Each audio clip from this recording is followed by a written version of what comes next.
Okay, hi everyone, nice to meet you everyone. How you been for the last week? How's the weekend? I hope that you enjoy yourself with your loved ones, alright? And today with me, another guest speaker that we have. Let me introduce to you, Rosalie. Hi.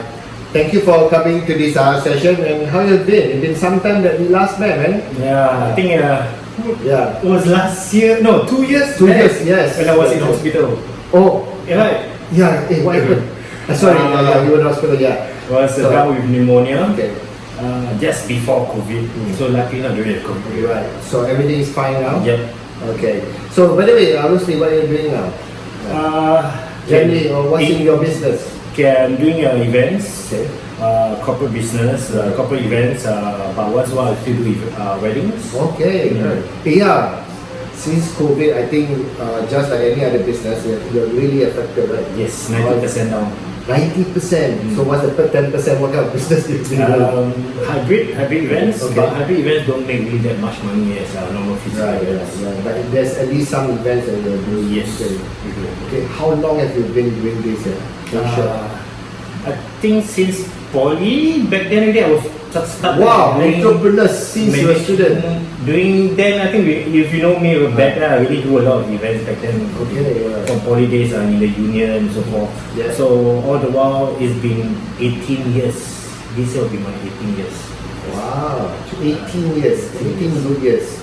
And that was include when you were doing as a poly student? Yes. Alright. So if we minus, would be 15 plus, 15. And so actually, what's your background technically? I specialize in electrical engineering. Wait, electrical into event, that's a bit two different domains and field, no? Unless I go to the AV side lah, but no. Okay. Electrical is very hands-on, a lot of connection of the cables, troubleshooting and so forth. But after like more than half of my course life, I feel like it's not really to what I like. Okay. So, and I've been enjoying the student life in poly, running of events, participating in events, getting free entry to all the hop nights and so forth. Ah, okay. That's why I say, okay, this is where I want to be. Alright, so that's how the passion grew. Yes. Right. So tell us, how did you actually started into this event business? When did you actually started your company? I started the company will be 10 of 10. Wow. October 2010. Nice numbers, 10, 10, 10. Yeah, so 8 years ago, I started in this industry after NS. Okay. Back then, nobody wanted to hire me, especially with somebody with no experience. Okay. Because events industry, they're not looking at the paperwork, the qualifications. They're looking more to experience. Yeah. So a company, actually I sent over, back then I sent over like more than 50 resumes by mail to all the event companies I know. I just sent out by mail, not by email, by mail. Eventually somebody literally called back, so come, let's do interview. Honestly, the pay wasn't that great back then. It was super little. I would say that it's like NS pay. But I told myself, Serving the nation. yeah, I told myself I need experience first. Yes. So just to avoid it, I was overworked, underpaid. Working Saturdays, Sundays all the way. No OT pay at all. So I worked there for about 6 months. After which I moved on to greener pastures. Okay. And that's still in the events industry. Way better pay. So, sorry, just to enlighten us, events, is there certain segments, or because event is just a word by itself, so is there certain segments that you focus on?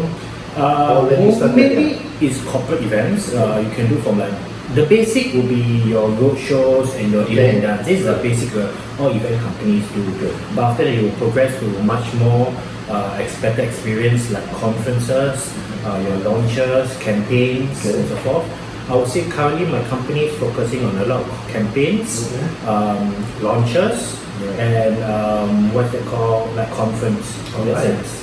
So privately, I'm also hired as wedding coordinators. Okay. So it's different experience because right now it's B2C instead of B2B. But you will see the goods and the bads of the bride and grooms. The Godzilla, the Groomzillas. Yes, I've seen all these things myself. Okay.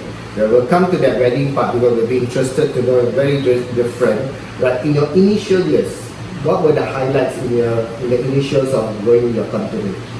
Okay, the first time round, right, after I resigned from I think my fourth company, I was doing event companies. I was doing freelance. I don't know what to do because along the way I've seen that it's not that you join a company because you see the company's big, the company got good prospects, but I seen myself saying that I should join the company because of the employers. Alright. See how well the benefits, the welfare and so forth. Okay. So in that sense, there was a period of time I was doing freelance and client of mine, can I mention the company name? Sure. Harvey Norman. Harvey Norman back then was with me for about 4 years. So they wanted to do their annual anniversary event. So called me out asking me, we want to do this. So I was telling her, I said, so I do not have a company at the moment. If you want, I can do it for you as a freelancer.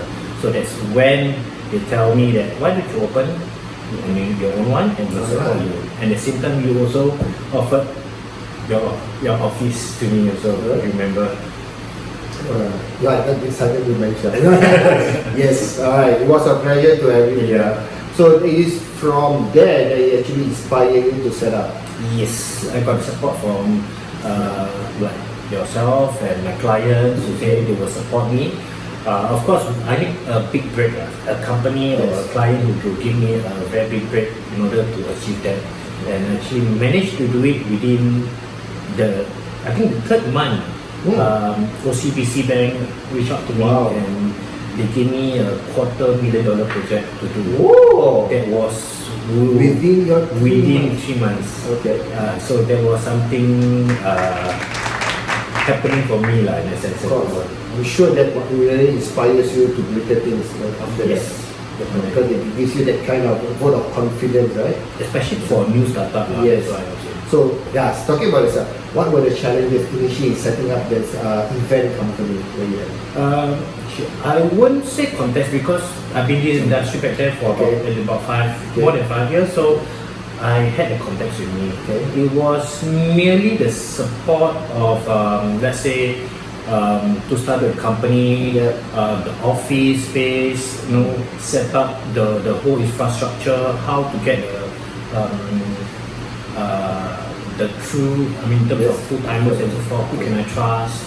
So that was my initial problem back then.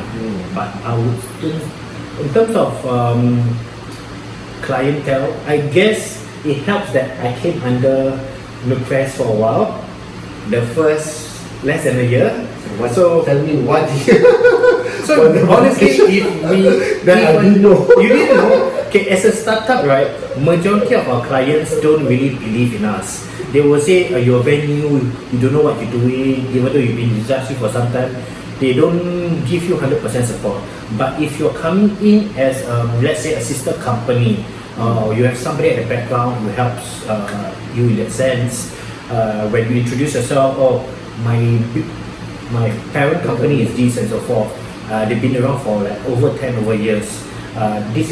We are diversifying into another business in a sense. So they give us more trust. Yes, it's about credibility. Yes. Especially when you're first time and first time to a client, it's always about your credibility. They would like to know what you've done, what's your background, and also doing a business like us, consulting and in events.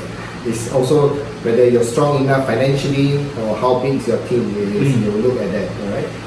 So the challenges, let's say people out there would love to start something like you. What are the challenges initially that they must take note? Or you went through initially? I say it in the context. If you don't have the context, like the events industry, you will fizzle out very easily. Sorry, this event industry, how big is this industry? Okay, if you're talking about companies alone in Singapore, event companies, there are actually more than 500 over companies in Singapore. 500. More than 500. Maybe ranging from a one-man show to even big ones like the big four would be like Pico, Kingsman, and so forth. So, and then I believe that every company has their fair share in the market. Sure. But how well can you sustain holding on to the same client or getting new clientele. That is all depend on your contacts as well as your service. For us, initially it was hard to hold on to a particular client, but eventually we managed to serve them to the point that they've been following us. Example, L'Oreal been with me for 8-9 years. So you get all your skincare from there? That's I why you look so young. I get free stuff. Wow, can I have some? I think we need some kind of moisturizer. I need a moisturizer, maybe. No. Sometimes L'Oreal for men, not for women, yeah? Men they have, because under L'Oreal they have about 30 companies under there. So like Kiehl's is a men's brand. Ladies, you got Lancome, you got Maybelline, and so forth. So during when we do events for them, they got goodie bags for their participants. So the balance they will give it to us. So yeah, we got a lot of free sample. It's not even sample; it's really the actual product. Yeah. So do have me in mind when you have the kind of event next. So it's about contacts. So with the challenges, how do you build your contacts? How do you build your network? Wow. How I build my network is literally it's always about meeting people. So once you meet people, you gain their trust. They will be able to introduce you to more of their contacts or more of their friends and vendors. And furthermore, I started this Facebook group. It's a Facebook group it started initially. It was supposed to be for my company alone, to get more vendors in so that we can get their services.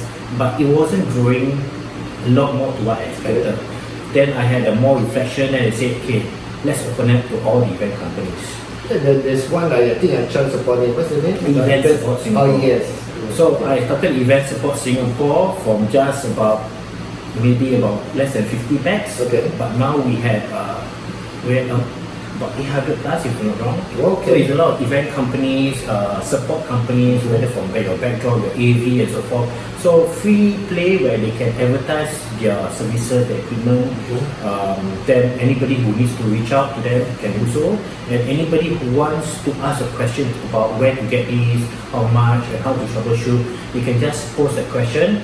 And because I was the admin, I had to set example. I had to reply them within 30 minutes. So that people, you will see that the admin always reply first. Once the admin reply, you can see a lot of other people start to reply, and the group start to be more friendly. Even though we are all rivals, in our own special way, but we do come together to collaborate to help each other out. Whenever, like sometimes when we run an event, you forgot something, but at city area, maybe their place is all the way at Kranji, is very very far away. So sometimes we go to another hotel which is just next door, ask, you got this and that, we just borrow and so forth. So that's how you build the trust and then you build the connections. So I honestly, I didn't expect that. I didn't expect my name to be that exposed, that sense. I was just wanting to get outreach to more vendors, but my name was exposed and a lot of people know me from there, even though when we do gathering, they will be coming. So you are Rosli Junior. My stage name or Facebook name is Rosli Junior. Stage name, Rosli Junior. So people are like, oh, you are the Rosli Junior. I said, oh yeah, who are you? And so people know me rather than I know them. So eventually we make friends, and so we started the Facebook. From the Facebook, we go into the WhatsApp group.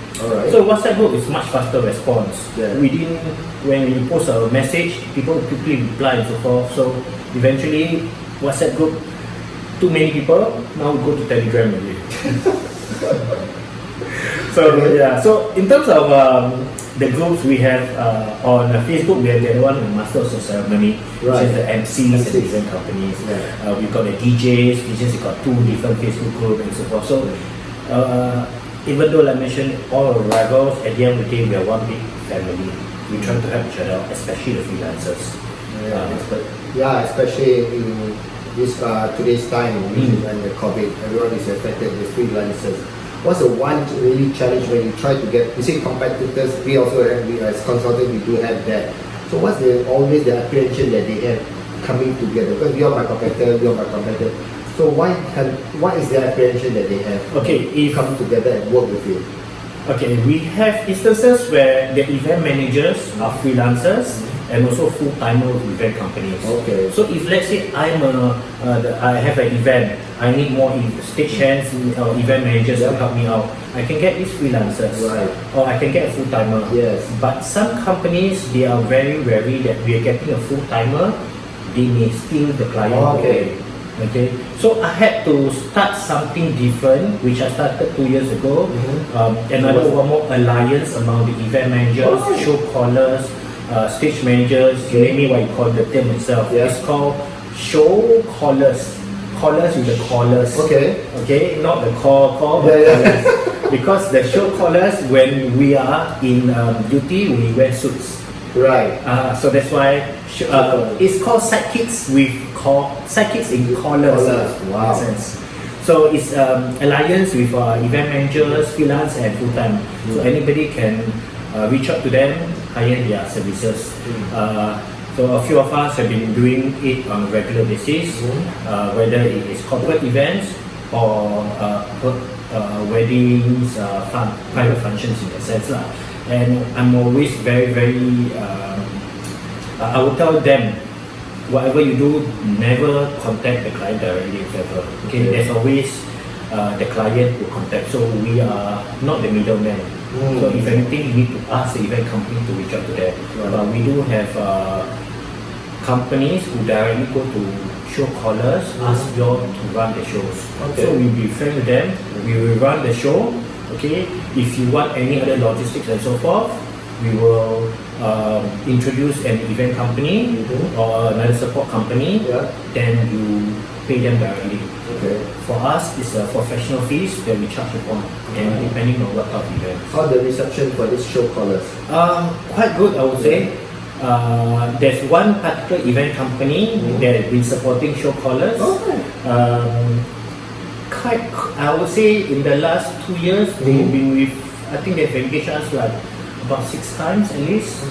So they are bigger company than my company, and we have this understanding. We will not steal each other's business. We will collaborate, I would say. The collaboration in this business when you have 500 is really challenging, because everyone wants to have that piece of the pie. But to change this, to pivot the mind from a competitor to a collaborator, I think it takes time. But you did a good job over the years. I'm sure there's a lot of challenge in the process of it. Definitely. Now, you've been in 10 years, right? My company's 10 years, right? And in Singapore, generally, 75% of SMEs or entrepreneurs do not go beyond the 3rd year. And you have reached 10 years. Congratulations. So how do you actually build your brand? Okay, honestly, we don't have the budget to have good marketing. So how? It's a lot of word of mouth, because as we go along, we have a lot of clients, retainer in the sense. When they leave a particular company, they will move on and they keep reusing us. Example, there was one of my clients who was in Chanel. So she left Chanel, she joined LVMH. I was serving them for LVMH. After that, right now she's with Tiffany and Co. So again, I'm also serving Tiffany and Co. So in a way, it's a good thing if we serve a client with dedication, we don't give them problems, or hopefully we can settle their problems. Definitely they will keep on visiting us. We don't charge an arm and a leg. Whatever, let us say a client come to us and say, I want to have this, I want to have that, the whole world and so forth. Firstly, I'll tell them whether your budget permits. Secondly, whether it's a necessity.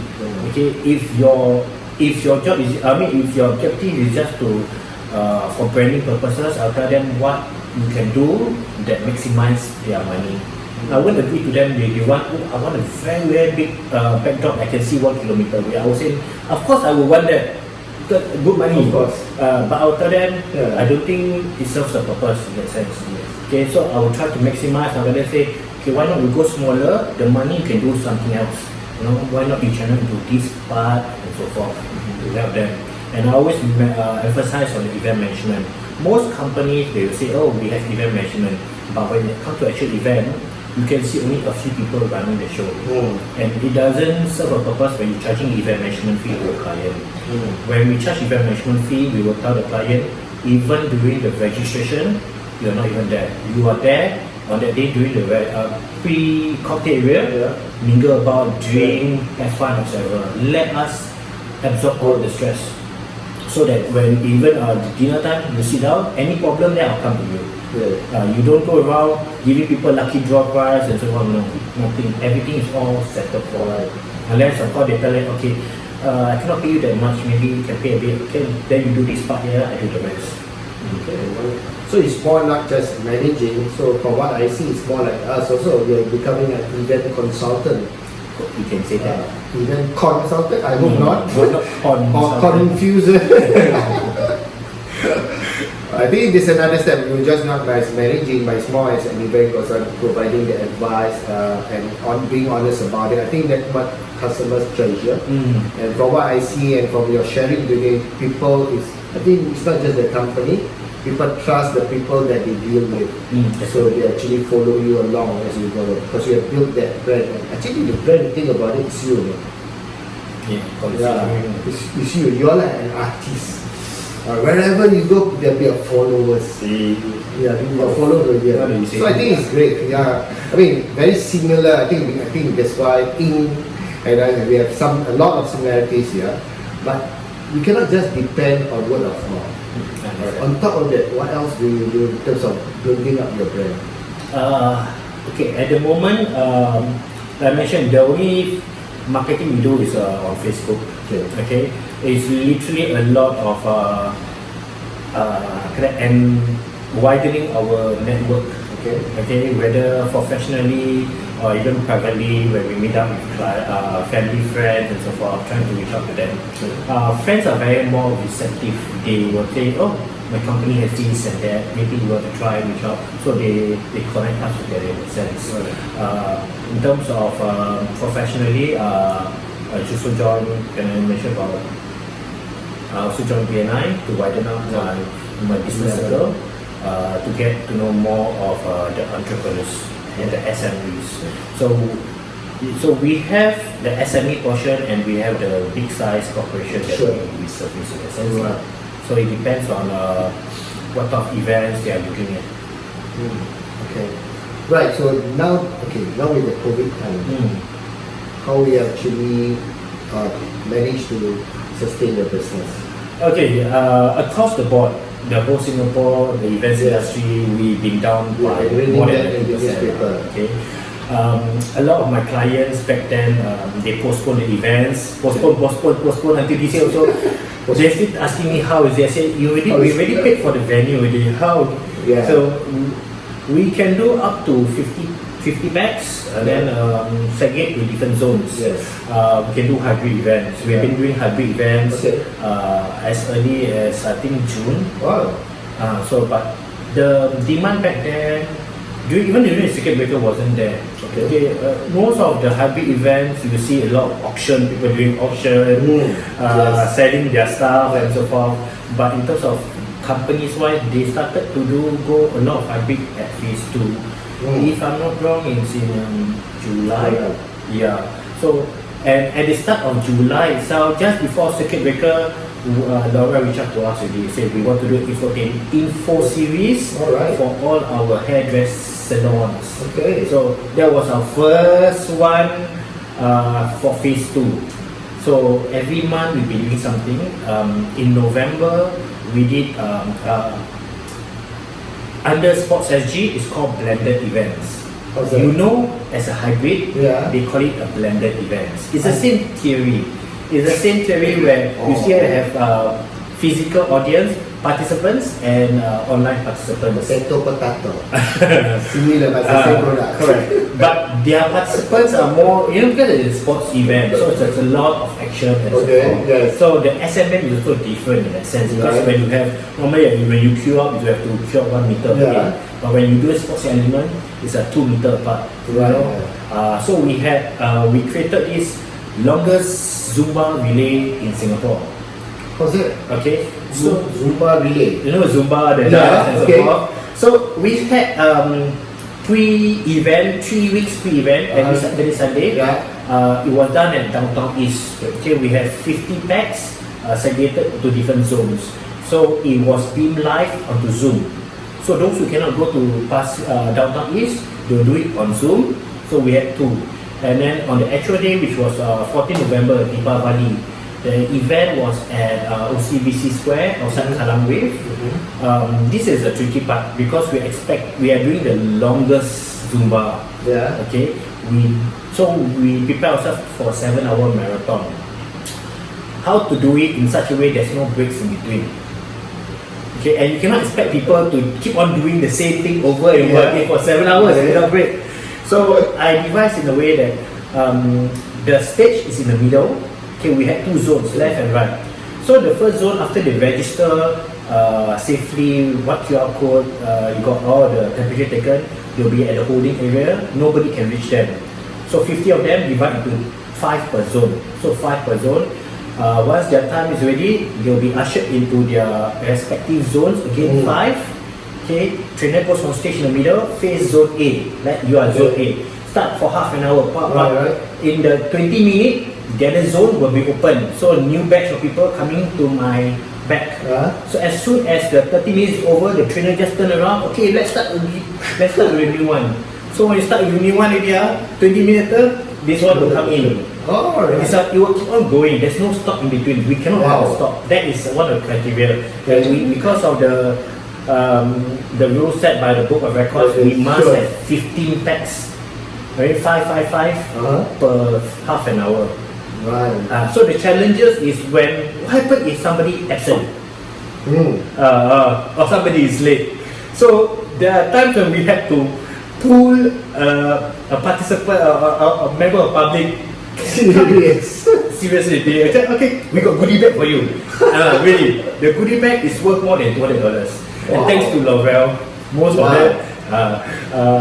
So they get on board, they just join, and at the last hour, we do have a few more dropout who didn't came. So this time around, it cannot get the members of public. It's myself. I said, go and change your shorts now, go inside. So in order to meet the criteria, so we had to do it in that sense. But there was no intermingling, so if you they're already registered for zone A at 3 p.m, we can only do at 3 p.m. We cannot go 3:30 p.m. at zone B. We don't allow crossing over in a sense. But at times we do face these participants were not happy, they say, oh, I want to go to that slot, and this slot also happy. It's quite difficult in a sense. So we cannot abuse it. Right. So in the meantime, until the when the more events are being organized, so how often do you have your business activity? Sorry again? How often do you have your? I would say right now how often are you engaged? Once, twice a month. Right. So what are you doing to prepare yourself for the post-COVID? In the meantime. Okay, I'm actually going for a few courses. One of them, the safe management course. Right. So I'm thinking of doing that. So at least prepare ourselves once everything comes back to normal. Oh yeah, that was great, Rosie. Let's pause for a while. Let's have coffee, and we'll be back. Stay tuned. Yeah.